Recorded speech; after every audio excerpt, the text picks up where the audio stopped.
మీ ఎలాంటి వ్యాపార ప్రకటనలకైనా వెంటనే మా ఛానల్ సంప్రదించండి. ప్రస్తుతం మనతో పాటు ప్రముఖ ఆధ్యాత్మికవేత్త వేదిక్ యాస్ట్రాలజర్ గోనుగుంట్ల సురేష్ బాబు గారు ఉన్నారు. గురువుగారితో మాట్లాడేద్దాం. నమస్కారం గురుగారు. మణికంఠ గారు నమస్కారం అండి. గురుగారు, 2025 చివరికి వచ్చేసాం. డిసెంబర్ మాసం విశేషంగా ఎన్నో పుణ్య కార్యక్రమాలు చేసుకుంటూ ఉన్నారు సంవత్సరం మొత్తం కూడా చాలామంది. సో చివరిలో మరి వృషభ రాశి వారి పరిస్థితి ఏ విధంగా ఉండబోతుంది, ఎలాంటి ఫలితాలు ఎక్స్పెక్ట్ చేయవచ్చు అంటారు? తీపి జ్ఞాపకాలు ఏదైనా ఉంటాయా, లేదంటే ఇబ్బందికర పరిస్థితులే వెంటాడుతూ ఉంటాయి? ఓవరాల్గా ఏం చెప్తారు ఈ 40 ఏళ్ళ గురించి? సో వృషభ రాశి వాళ్ళకి ఎప్పుడు తీపి కవరేనండి. ఈ హోల్ ఇయర్ బిగినింగ్ నుంచి నేను వీళ్ళకి బాగుంటుంది అని చెప్తూ ఉన్నాను. ఎవరికైనా బాగలేదంటే ఖచ్చితంగా నాకు ఫోన్ చేయండి. తెలుసుకోవాల్సిన బాధ్యత అయితే 100% మీదే. దేవుడు మనకు ఒక సిస్టాన్ని ఇచ్చారు, బ్యూటిఫుల్ సిస్టమ్. ఇంత అద్భుతమైన సిస్టాన్ని ఇచ్చే ఒక కల్చర్ కానివ్వండి, ఆ ధర్మం వేరే ఎక్కడా లేదండి. మనకే ఉంది. పుట్టిన వెంటనే జన్మ జాతకం చూపించుకోవటం. ఎట్లాంటి వాళ్ళని పుట్టిన వెంటనే జాతకం చూపించుకుంటారు. ఆ యొక్క మన పెద్దవాళ్ళు అది మనకి నేర్పారనమాట. దాన్ని ఉపయోగించుకొని ఇంకా ముందుకెళ్ళాలి. చాలామందికి ఏంటంటే అంతవరకే వాడుకోవటం తెలుసు. వృషభ రాశి వాళ్ళకి నేను ఎప్పుడు చెప్తూ ఉంటాను, ఈ 2025 ద బెస్ట్. వాళ్ళు కనుక కంపేర్ చేసుకుంటే ఈ హోల్ ఇయర్ అంతకుముందు ఇయర్తో కంపేర్ చేసుకుంటే, అంతకుముందు ఇయర్తో రిలేటివ్ గ్రాఫ్ వేసుకొని చూస్తే ఆ గ్రాఫ్లో వీళ్ళ తెలిసిపోతుంది ఎలా ఉంది ఏంటి అనేది. ఇన్ కేసు రాలేదు అనుకుంటే వీళ్ళకి ఇంకా 6 months బెస్ట్ టైం ఉంది. ఈ టైంలో న్యూ ఇయర్లో వచ్చే 2026లో ఇంకా లైఫ్ బాగుండాలని ఒక డెసిషన్ తీసుకొని ఖచ్చితంగా కన్సల్టేషన్ తీసుకొని మీ హారోస్కోప్ని స్క్రూటైజ్ చేసుకోండి. తెలుసుకోండి ఫస్ట్ ఎందుకు వెళ్ళలేదు, వాట్ ఈజ్ అబ్స్టకల్ అని దాన్ని తెలుసుకోవటమే ఫస్ట్ సగం సక్సెస్. దెన్ పరిహారాలు ఇమీడియట్గా 100% రిజల్ట్ వస్తాయి. తర్వాత మనకి వృషభ రాశి కనుక చూసుకుంటే ఇందులో ఈ డిసెంబర్ మంత్లో 2 ఇంపార్టెంట్ పాయింట్స్ మనం గుర్తు చేసుకోవాలి. ఒకటి, ఈ 2025 లాస్ట్ మంత్ కాబట్టి ఒకటారి మనకి ఇంట్రోస్పెక్షన్, ఓకే, ఆత్మ పరిశీలన చేసుకోవాలి. ఎందుకంటే గ్రోత్ ఉండాలి కదా. గ్రోత్ లేకపోతే ఎందుకు? అందులో ధర్మార్థ కామ మోక్షాలు అంటారు. ఏంటంటే కెరియర్లో బాగుండాలి, ధనం బాగుండాలి, ఎంత లగ్జరీ మేము అనుభవించాము లేకంటే కష్టాలు పడ్డాము, ఫైనల్గా మనం ఎంత బ్లిస్ఫుల్గా ఉన్నాం, అదే కదా మోక్షం అంటే. How we utilize for us, how we become useful to the society అన్నదే కదా మోక్షం అంటే. సో మనం ఏడుస్తూ కూర్చుంటే ఇంక సమాజానికి ఏం చేస్తాం, మిగతా వాళ్ళకి ఏం చేసేస్తూ ఉంటాము. సో వృషభ రాశి వాళ్ళు ఎవరైనా కనుక ఉంటే ఖచ్చితంగా బాగుండాలి. ఇట్స్ రిలేటివ్ గ్రాఫ్ చూసుకుంటే లాస్ట్ ఇయర్తో ఈ ఇయర్తో కంపేర్ చేసుకుంటే బాగలేదు అంటే ఖచ్చితంగా కన్సల్టేషన్ తీసుకోండి. నెక్స్ట్, ఈ వృషభ రాశి ఈ డిసెంబర్ మంత్లో ఒకటి లాస్ట్ మంత్, రెండోది 16th నుంచి ధనుర్మాసం స్టార్ట్ అవుతుంది. ధనుర్మాసం ఇప్పుడు మనకు అన్ని మాసాలు చాంద్రమానం ప్రకారం చేసుకుంటాం, ఒక్క ధనుర్మాసం మాత్రం సూర్యమానం ప్రకారం చేసుకుంటూ ఉంటాం. సో ఈ టైంలో హరిదాసులు రావటము, అక్కడ నుంచి ఆ ధనుర్మాసం నుంచి మనకి వెళ్ళమంటే ముగ్గులు, రంగోలీలు, ముగ్గులు పోటీలు ఇవన్నీ చేస్తారు. అక్కడ నుంచి ఇంకా మనకి సంక్రాంతి యొక్క శోభ స్టార్ట్ అయిపోతుంది. కొత్త అల్లుడు ఇంకా అదంతా మనకు నెక్స్ట్ వెళ్ళిపోతుంది అనమాట. సో ఇలాంటి సందర్భంలో వృషభ రాశి కనుక చూసుకుంటే కృతిక 2-3 పాదాలు, రోహిణి 1-2-3 పాదాలు, మృగశిర 1-2 పాదాలు అంతా మనకు వృషభ రాశిలో ఉంటారు. సో పేరు బలం ప్రకారం కనుక చూసుకుంటే ఈ ఊ ఏ ఓ వా ఊ వే ఓ అన్నంత పేర్లు అంతా ఇందులోనే ఉంటారు. వెంకటేశ్వర్ కానివ్వండి, చాలామంది పేర్లు ఉంటాయి, వీరు, వాసు, ఉమ, ఊర్వాసి, రకరకాల పేర్లన్నీ మనకి ఈ పేర్లు ఎక్కువగా కామన్గా ఉండే పేర్లు మన తెలుగు రాష్ట్రాలు వృషభ రాశి వాళ్ళకి ఎక్కువ ఉంటాయండి. ట్రెడిషనల్గా ఉన్న పేర్లు అంతా కూడా ఇందులోనే ఉంటాయి. అయితే ఈ మాసంలో ఆల్మోస్ట్ 6 గ్రహాల యొక్క ప్రభావం వీళ్ళ మీద ఉండబోతుందండి. బేసికల్గా ఈ మంత్ వీళ్ళకి కొంచెం ఛాలెంజింగ్గా ఉంటుందని తెలుసుకోవాలి. అందులో మనకి లఘు గోచారం, సూక్ష్మ గోచారం ప్రకారం కనుక చూసుకుంటే సూర్యుడు 7th హౌస్ నుంచి హౌస్లోంచి 8th హౌస్లోకి వెళ్ళిపోవడంతో శారీరకంగా ఏదో ఒక బాధ ఉండే అవకాశం ఎక్కువగా ఉంటుంది. కుజుడు 8th హౌస్లో ఉండటంతో కొంచెం శరీరానికి ఇబ్బందులు వచ్చే అవకాశం ఉంటుంది, లైఫ్కే ఇబ్బందులు వచ్చే అవకాశం ఎక్కువగా ఉంటుంది. 7వ ఇంట్లో బుధుడు ఉండటం వల్ల అపోజిషన్ లేదని కనుక పనిచేస్తే వద్దు అనే వాళ్ళు ఎక్కువ ఉంటారు. శుక్రుని వల్ల యువత జన బాధ, అంటే జెంట్స్ అయితే యంగ్ లేడీస్తో వీళ్ళకి ప్రాబ్లం ఉండే అవకాశం ఎక్కువ ఉంటుంది. ఇన్ కేస్ లేడీస్ అయితే యంగ్ ఏమంటారు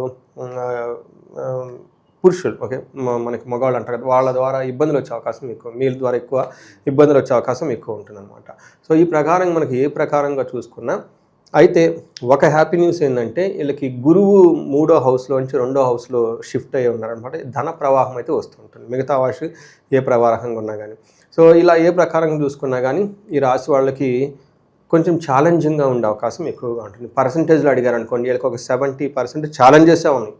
ఒక గురుడు మాత్రమే అనుకూలంగా ఉన్నారు, మిగతా గ్రహాలు ఇబ్బంది పెట్టే పరిస్థితిలో ఉన్నాయని వీళ్ళు గమనించుకోవాలి. సూర్యుడు వీళ్ళకి 8th హౌస్లో ఉండి 2nd హౌస్ని చూడటం వల్ల ఏమవుతుందంటే దుర్దోష శత్రు సంవాదో గమనాగమన విధ దుఃఖ వార్తాశ్రుతం చైవ అష్టమస్తే భవేత్ రవి అని చెప్తారు. ఈ టైంలో వీళ్ళు ఏం చేస్తారంటే వీళ్ళంతా వీళ్ళే వెళ్ళిపోయేసి శత్రువులతో గొడవ పెట్టుకుంటారు. ఏదో స్మార్ట్గా చేయాలని ట్రై చేస్తూ ఉంటారు. ఓకే, దుర్దోషం చెడుద్దేశం వచ్చేస్తుందంట. శత్రువులతో వీళ్ళే గొడవ పెట్టుకుంటారు. ప్రయాణాలు కనుక చేస్తే ఇబ్బందులు పడే అవకాశం ఎక్కువగా ఉంటుంది. చెడు వార్తలు వినే అవకాశం ఎక్కువగా ఉంటుంది. మనకి అమెరికాలో ఎన్ఆర్ఐలు నాకు ఎక్కువ వాళ్ళు కాల్స్ వస్తుంటాయి కాబట్టి నేను ఎక్కడున్నా వీళ్ళకి ఐటీలో ఉన్న వాళ్ళకి వీళ్ళకి మనకేమంటారంటే డౌన్ టైం అని చెప్పేసి ఒక 10-15 డేస్ సర్వర్లు అంతా పని చేయకుండా కొంచెం గ్యాప్ ఇస్తారు. ఈ టైంలో లాంగ్ వెకేషన్స్ కూడా ప్లాన్ చేసుకుంటారు. నాకు చాలామంది ఈ హోమాలకు వచ్చేళ్ళము వాళ్ళు ఏమండి నెక్స్ట్ మంత్లో మేము ఉండవండి, వెకేషన్కి వెళ్ళిపోతాం, అవన్నీ హోమాలు మాకు ఇప్పుడే చేసి పెట్టేసండి అని చెప్పేసి ఈ లిస్ట్ అంతా వచ్చేస్తున్నాయి ఎంక్వైరీస్. ఈ టైంలో ఇలా కొంచెం ప్రయాణాలు చేస్తే జాగ్రత్తగా ఉండాలి. 1-2 సార్లు చెక్ లిస్ట్ పెట్టుకోవటం, 1-2 సార్లు టికెట్లన్నీ కన్ఫర్మ్ చేసుకోవటం, అవి చేయటం చాలా ఇంపార్టెంట్. ఇంకా ఏదైనా ప్లాన్ బి కూడా ఇన్ కేసు లేకపోతే ఏంటి, ఇవన్నీ ఆల్టర్నేటివ్ పెట్టుకొని హరీగా వెళ్ళకుండా ప్లాన్డ్గా వెళ్ళడం చాలా ఉత్తమం. అప్పుడప్పుడు ఆన్ ది స్పాట్లో సడన్గా వెళ్ళిపోయి ఆ ప్రయాణాలు ఇబ్బంది పడతారు. నెక్స్ట్ కుజుడు వీళ్ళకి 8th హౌస్లో ఉండటంతో అగైన్ ఇది మంచిది కాదు అని చెప్తారు. అంటే మిక్స్డ్ రిజల్ట్ ఇస్తాడు కుజుడు. ఇక్కడ ఏమని చెప్తారు, ప్రవాస కార్యహాని సత్ కసారోగ పీడనం స్థాన నాశనం రుణచ్ఛేద అష్టమతే భవేత్ ధారాసుతి అని చెప్తారంటే ఈ టైంలో వీళ్ళకి పనులు జరగకుండా ఉండటం, దగ్గు విపరీతంగా రావటం, అప్పులు వల్ల అవమానాలు జరిగే అవకాశం ఎక్కువగా ఉంటుంది అని చెప్తూ ఉంటారు. ఈ టైంలో ధన ప్రవాహం బాగుంటుంది, శత్రువులపైన విజయం వస్తుంది. సో ఇప్పుడల్లా మీరు జాగ్రత్తగా గమనించుకోవాల్సింది ఏంటంటే కొంచెం హెల్త్ కాంప్లికేషన్స్ జాగ్రత్తగా ఉండాలి, ట్రావెల్ చేసినప్పుడు జాగ్రత్తగా ఉండాలని చెప్తూ ఉంటుంది. నెక్స్ట్ 7వ ఇంట్లో శుక్రుడు ఉండటంతో మనకి లేడీస్ అయితే జెంట్స్ ద్వారా ప్రాబ్లం, జెంట్స్ అయితే లేడీస్ ద్వారా ప్రాబ్లమ్స్ వస్తాయండి. ఇది అంటే ఇంట్లో మనకి తల్లి కానివ్వండి, అక్కడ స్టార్టింగ్ ఫ్రమ్ ది మన స్పౌస్ వైఫ్ కానివ్వండి, లేదంటే కూతురు కానివ్వండి, ఎవరో ఒకరి ద్వారా లేడీస్ ద్వారా ఏదో ఒక ప్రాబ్లం ఉంటుంది. ఇంత వైట్ రోజ్ వోల్ టైప్ లేడీస్ అనుకోండి, జెంట్స్ ద్వారా ఏదో ఒక ప్రాబ్లం ఉంటుంది. ఇది కొంచెం గమనించుకోవాలి. అయితే మిగతా వాళ్ళకి కొంతమంది లవ్, రొమాన్స్ ఇలా మనకి న్యూ ఇయర్ కదండి, రకరకాల ప్రపోజల్స్ ఇవన్నీ చేసే వాళ్ళకైతే అనుకూలంగా ఉంటుంది. బట్ ఓవరాల్గా మనం లార్జర్ పిక్చర్ తీసుకుంటే వృషభ రాశి వాళ్ళకి బాగుంటుంది. బట్ ఈ మంత్ కొంచెం టఫ్గా ఉంటుంది, జాగ్రత్తగా కేర్ఫుల్గా ఉండాలి. సో ఇంతవరకు అయితే మనం చెప్పుకోవచ్చండి. న్యూ ఇయర్ కాబట్టి దగ్గరలో ఉంది కాబట్టి చాలా వరకు కూడా ప్రాపర్టీస్ కొనుక్కోవాలని, లేదంటే రిస్క్ అయినా పర్వాలేదు, అంత ధనపరంగా అంత లేకపోయినా కూడా లోన్ తీసుకున్నా కొత్త ఇన్వెస్ట్మెంట్స్ చేయాలని చూస్తూ ఉంటారు. సో ఓవరాల్గా వాళ్ళకేం చెప్తారు? వీళ్ళకైతే కళ్ళు మూసుకొని అలాంటి స్థిరాస్తులు ఇమీడియట్గా కొనుక్కోండి. ఇది బెస్ట్ ఇయర్ మీకు. ఈ టైం పోతే మళ్ళీ వస్తుందో లైఫ్లో అయితే ఖచ్చితంగా చెప్పలేము. అందులో 2 years తర్వాత వీళ్ళకి ఏలినాడ్స్ వీళ్ళకి స్టార్ట్ అవుతుంది. ఈ వచ్చే 2 years గోల్డెన్ పీరియడ్ వృషభ రాశి వాళ్ళకి. ఈ టైంలో సాధించింది మీరు బెస్ట్గా సాధిస్తారు. ఇక విశేషంగా ఈ రాశిలో ఏ నక్షత్రాలు ఉంటారు, వాళ్ళకి ఎలా ఉండబోతుంది? కృతికా, రోహిణి, మృగశిర నక్షత్రం. ఇందులో ఫస్ట్ వీళ్ళకంతా ప్రమోషన్స్ వచ్చే అవకాశం ఎక్కువ ఉందండి. తర్వాత లాభప్రదంగా కూడా ఉంటుంది మంత్ అంతా. అదే హెల్త్, ఫైనాన్షియల్ క్రైసిస్ ఎక్కువ చూపిస్తుందండి నక్షత్రం ప్రకారం. ఇందులో కృతికా నక్షత్రం తీసుకోండి, రోహిణి, మృగశిర 3 నక్షత్రాలకి హెల్త్ కాంప్లికేషన్స్, ఫైనాన్షియల్ క్రైసిస్ వచ్చే అవకాశం ఎక్కువగా ఉంటుంది. కొంచెం కేర్ఫుల్గా ఉండాలి. మిగతా విషయాలంతా చాలా బాగుందని తెలుసుకోవచ్చు. కృతికా నక్షత్రం వాళ్ళకి కార్యహాని, శరీరానికి గాయాలయ్యే అవకాశం ఎక్కువగా ఉంటుంది. నెక్స్ట్ మృగశిర నక్షత్రం వాళ్ళకి సుఖానాశనం, లగ్జరీగా కంఫర్టబుల్గా ఏదైనా ఉంటే కొంచెం డిస్టర్బెన్స్ అయ్యే అవకాశం ఎక్కువగా ఉంటుంది. సో మిగతా విషయాలన్నింటిలోనూ చాలా బాగుంది. పెద్దగా ఎక్కడా కూడా ఎలాంటి ప్రాబ్లంగా ఉండాల్సిన టైం అయితే లేదు వీళ్ళకి. సో దూర ప్రయాణాలు చేసే వాళ్ళకి ఏదన్నా సూచన ఉందా ఏమన్నా? మనం ఆల్రెడీ చెప్పుకున్నామంటే దూర ప్రయాణాలు చేసేవాళ్ళు చాలా ప్లానెడ్గా వెళ్ళాలి. ఇబ్బందులు పడే అవకాశం ఎక్కువగా ఉంటుంది.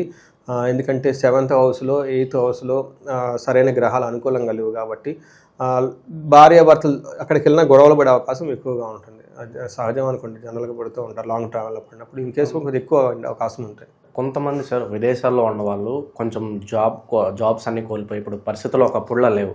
సో కోల్పోయినప్పుడు ఈ టైంలో అక్కడే ఉండాలా లేదంటే వెనక్కి వచ్చేయాలని తికమకలో ఉంటారు. సో ఎవరన్నా ఇలాంటి సిచ్యువేషన్ ఫేస్ చేస్తుంటే వాళ్ళకి ఏం చెప్తారు ఈ రాశి? వృషభ రాశి వాళ్ళకు వాళ్ళు పోకుండా అక్కడే నుంచి వాళ్ళు బెల్ట్ కట్టుకొని, ఓకే, ఎందుకంటే వృషభ రాశి వాళ్ళకి బాగుంది, ఖచ్చితంగా రావాలి. ఇన్ కేసు సార్ వచ్చిన ఇండివిజువల్ జాతకం చూస్తే మనకు తెలుస్తుంది. సార్ నాకు తెలిసి నా క్లయింట్స్ ఎవరికి ఎన్నికకి వచ్చే ఛాన్సే లేదు, నేను నో అనే చెప్తా. ఎంత కష్టపడి అంత చదువుకొని లోన్లు 20 లక్షలు 30 లక్షలు తీసుకొని అక్కడ దాకా వెళ్ళి ఎన్నిక రావటం ఏంటండి? నేను 100% అసలు రారండి. నాకు తెలిసిన వాళ్ళకి ఇలా డౌట్తో వచ్చిన వాళ్ళు కూడా మీరు అక్కడే నిలదొక్కొని ఉంటారని చెప్తాను. టైం చూస్తాను, ఆ దశలో అవన్నీ సరిగా ఉంటే వెళ్ళండి, good go head, time spend చేయండి. లేదంటే కొద్దిగా ప్రతికూలంగా ఉందనుకోండి, ఇవి పూజలు చేసేసుకోండి, అయిపోతుంది. ఎందుకంటే ఫారిన్లో అడుగు పెట్టారంటేనే రాహు యొక్క ఏమంటారు బలం స్ట్రాంగ్గా ఉంటుంది. 12th హౌస్లో రాహు ఇవన్నీ ఉంది. సో అప్పుడు నేనేం చెప్తానంటే వాళ్ళకి రాహుకి ప్లస్ మన్యు పాశుపత అభిషేకం ఇలాంటివి చేసుకుంటూ ఉంటే ఖచ్చితంగా వస్తుంది. సో కొంతమంది సీనియర్లు పీపుల్ కూడా మిడ్ లెవెల్ పీపుల్ జాబులు పోయిన వాళ్ళు ఉంటారు. డోంట్ వరీ అండి, you will get it, just matter of time. Panic అయిన అవసరం లేదు. ట్రంప్ అది చేశాడు, ఇంకో 6 months 1 year పోతే ట్రంప్ ఉంటాడో పోతాడో already he locked it. So అంత ఈజీ ఏం కాదండి సిస్టమ్ బయటికి రావడం. But time matter, just wait. అందులోనూ వృషభ రాశి వాళ్ళకి అసలు నాకు తెలిసి 0.11% కూడా ఎవరైనా యూఎస్లో ఎన్ఆర్ఐలు ఉంటే వాళ్ళు ఎవరైనా పేరెంట్స్ చూస్తుంటే వాళ్ళకి ఫార్వర్డ్ చేయండి, రాని అవసరమే లేదు, అక్కడే ఉండండి, సెటిల్ అయిపోతారు. ఇంకా విశేషమైన ఫలితాలు వీళ్ళు పొందాలంటే ఎటువంటి పరిహారాలు చేసుకుంటే బాగుంటుందంట? పరిహారాలు వీళ్ళకి ఫస్ట్ పరిహారం ఏం చెప్తారంటేనండి, ఈ టైంలో స్వర్ణలక్ష్మి విశేష హోమం చేయించుకోవాలి. ఇది అందరికండి, మీరు ఇందాక ఎన్ఆర్ఐలు అడిగారు, బిజినెస్ పీపుల్ అడిగారు, అందరికీ బాగుందండి. కానీ బాగలేదు అంటే ఏదో ప్రాబ్లం ఉంది. ఆరోస్కోప్ ఒకసారి చెక్ చేసుకొని. బట్ కుబేర పాశుపత అభిషేకం, స్వర్ణలక్ష్మి విశేష హోమం చాలా బాగా పనిచేస్తుంది. ఎందుకంటే గురువుడు వీళ్ళకి అనుకూలంగా ఉన్నారండి. ఈ టైంలో ధన ప్రవాహం వస్తుంది, మ్యారేజ్ అవుతుంది, అన్నీ అవుతుంది. సో ఈ టైంలో ఇన్ కేసు ఎవరు కనుక ప్రాబ్లంగా ఉంటే, భార్యాభర్తల మధ్య డిస్టర్బెన్సెస్ ఉంటే వీళ్ళకి విశ్వావసు గంధర్వరాజ విశేష హోమం అని చేస్తానండి నేను. ఇది అల్టిమేట్ అండ్ ఫైనల్ అనమాట. 3 days ఉంటుంది. సంపూర్ణంగా జపం అవన్నీ చేయించి అభిషేకము హోమం చేస్తూ ఉంటాం. ఎవరికైనా కనుక ప్రమోషన్స్ కానీ ఇలాంటివి రావాలనుకుంటే మన్యు పాశుపత అభిషేకం. వీటితో పాటు ఈ మధ్య నేను ఇవి కూడా చేస్తున్నాను, రాజశ్యామల. ఇంకెవరైనా శత్రు బాధలు విపరీతంగా ఉంటే చండీ హోమం, చండీ పారాయణము. కొంతమందికి హెల్త్ అన్ఎక్స్పెక్టెడ్ ప్రాబ్లమ్స్ వస్తూ ఉంటాయి. అలాంటి వాళ్ళకి అమృత మృత్యుంజయ విశేష హోమము, లేదంటే అభిషేకము, పాశుపతాలు ఇవన్నీ చేసుకుంటే బాగుంటుంది. ప్రతి సమస్యకి సొల్యూషన్స్ ఉన్నాయండి. ఇక్కడ ప్రాబ్లం ఏంటంటే ఆ సమస్యకి ఈ జ్యోతిష శాస్త్రం కరెక్ట్గా ఇస్తుంది. ఆ దశ ఏంటి, భుక్తి ఏంటి, ఏం నడుస్తుంది. ఆ దశానాథుని సరిగా లేనప్పుడు వనపూజలు చేయని ఆయన ఆపేస్తాడు. అండ్ ఈ పీరియడ్ దశలు చూసుకోవాలి. నాకు చాలామంది అదే చెప్తుంటారు, ఏమంటే మేము లలితా సహస్రనామం లాస్ట్ 8 ఏళ్ల నుంచి చెబుతారు, మరి ఈ బాధలు పడుతున్నాం ఏంటంటుంటారు. అలానే మేము కొంతమంది మేము నెట్లో ఈ వీడియోలో ఈ మంత్రం చెప్పారు, ఆ వీడియోలో ఆ మంత్రం చెప్పాను. నాకు మొన్న ఒక లేడీ ఒక ఆమె చేసింది పాపం, అనంతపురం నుంచి అంట, యంగ్ లేడీ, 2 ఏళ్ల నుంచి జాబ్ చేయకుండా ఇంట్లో కూర్చుంది. ఏం చేస్తున్నామంటే నాకు హెల్త్ బాగలేదంటుంది. ఏంటంటే ఏమేమి ఆది పనులు చేస్తుంటే కొంతకాలం లక్ష్మీ గణపతి, కొంతకాలం సాయిబాబా, కొంతమంది ఇన్ని పేర్లు చెప్తుంది, అన్నీ చేశానని చెప్పేస్తుంది. కానీ మొత్తానికి చేస్తుంది. అందుకని చెప్పేసి ఇలా కాకుండా ఒకసారి జాతకం చూసుకొని, మీకు చూడలేని ఇంకా చాలా ఉంటాయి, కావసరప దోషం, పితృదోషం, ఇవన్నీ చూపించుకొని, అవన్నీ పెద్ద ఖర్చేం కాదండి జనాలు. ఒక మైండ్ సెట్ కూడా ఉందమ్మో ఇవన్నీ చాలా కాస్ట్లీ అవుతుందని చెప్పేసి అవన్నీ చూపించుకొని ప్రస్తుతానికి వాళ్ళకి ఏ దశ, ఏ భుక్తి ఉంది, తర్వాత వృత్తికి సంబంధించిన రకరకాల ప్లానెట్స్ అవన్నీ చూసుకొని ఏ గ్రహం అనుకూలంగా ఉంది, ఏ గ్రహం ప్రతికూలంగా ఉంది, ఆ దోషాలు నివృత్తి చేసుకొని అప్పుడు ఇష్టకామ్యానికి సరిపడడానికి పెళ్ళైతే దానికి సంబంధించిన హోమాలన్నీ చేయించుకొని ఆ తర్వాత క్షేత్ర దర్శనం చేసుకోవాలి. చాలామంది మాకేమేమండి మాకు చెప్పారండి, మాకు శ్రీకాళహస్తి వెళ్తున్నాము, లేకుంటే అరుణాచలం వెళ్తున్నాము, అయినా ప్రాబ్లమ్స్ ఉన్నాయని చెప్తూ ఉంటారనమాట. ఎందుకంటే ప్రాపర్గా ఆ సంకల్పం తీసుకొని దానికి అనుగుణంగా చేసుకుంటే రిజల్ట్ అయితే ఖచ్చితంగా ఉంటుంది, రాకుండా ఏముండదు. ఎందుకంటే సామూహికంగా చేసేది వాళ్ళు సామూహికంగా చెప్తారు సంకల్పం, బట్ ఇండివిజువల్గా చేసుకున్నప్పుడు కరెక్ట్గా చెప్తారు లగ్నం నుంచి ఏ ప్లానెట్ ఉంది ఏంటి అనేది. ఎప్పుడు ఏంటంటే అది సీక్వెన్స్ చాలామంది తెలవదండి. ఇప్పుడు నేనే పూజలు చేయించుకోవాలి, శని దశ నడుస్తుంది, శనికి సంబంధించిన ఫస్ట్ ఆయన ప్రేయర్ చేయాలి మనకు. అలానే మనకు కులదేవత, ఇష్టదేవత, గ్రామదేవత, గురువులకి, తల్లికి, తండ్రికి ఈ పద్ధతిలో ముందు చేసుకొని, అలానే రెగ్యులర్ దేవతలకు పూజ చేసుకొని, అలానే జ్యోతిష్కులు చెప్పిన ప్రకారం ఇవన్నీ చేసుకుంటూ ఉంటే ఇది కొంచెం టీడియస్ పెద్ద ప్రొసీజర్ లాగా ఉంటుంది, కానీ రిజల్ట్ వచ్చేస్తుందండి. అందులోనే నేనేం చెప్తాను, 35 to 45 is the most pressures ఇది. ఎందుకంటే భార్య ఉంటుంది, పిల్లలు ఉంటారు, తల్లిదండ్రులు ఉంటారు, మిడ్ లెవెల్లో మేనేజ్ చేసుకుంటారు. Each days are very pressures. వాళ్ళు ఆల్రెడీ కొంచెం కొద్దిగా గొప్ప సెటిల్డ్ అయి ఉంటారు. మీరు ఎక్కడ ల్యాక్ అయ్యి ఉంటే జ్యోతిష్ ultimate tool for you to go and. So ఈ టైంలో, ఈ న్యూ ఇయర్ టైంలో వృషభ రాశి వాళ్ళు ఇంకా వీళ్ళకి వచ్చే 6 months చాలా బ్యూటిఫుల్గా ఉంది, వచ్చే 1.5 year ఇంకా చాలా బ్యూటిఫుల్గా ఉంది. కాబట్టి ఎక్కడైనా లాక్ అయ్యి ఉంటే ఖచ్చితంగా ఒక రిజల్యూషన్ తీసుకోండి, ఒకసారి జాతకం చెక్ చేయించుకోండి. ప్రస్తుత కాలం ఈ రాశి వాళ్ళందరికీ ఏ విధంగా ఉందో చాలా బాగా వివరించారు. హోప్ఫుల్లీ 2026 కూడా మంచి విశేష ఫలితాలు రావాలని చెప్పి కోరుకున్నాను. ధన్యవాదాలు. ధన్యవాదాలండి.